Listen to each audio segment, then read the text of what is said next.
ఏం జరుగుతుంది? మొక్కలు నాడుతున్నాం సార్. దేనికి? మొక్కలు నాటితే వాతావరణం చల్లగా ఉంటది, వర్షాలు పడతాయి. ఎవరు చెప్పిండ్రు? మన తెలంగాణ ప్రభుత్వం సార్. ఆహా. సార్ మీరు ఒక మొక్క నాటండి సార్. పని పడలేదు అనుకున్నా.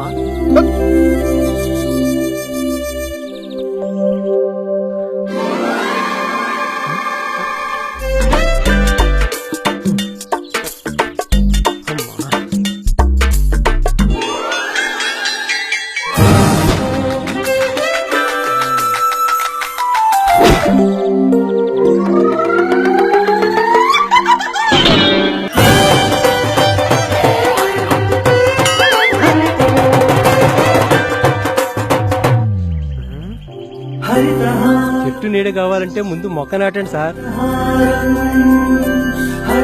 చెట్టు నీడ కావాలంటే ముందు మొక్క నాటాలి. తెలంగాణకు హరితహారం, కోట్లాది మొక్కలు నాటుదాం.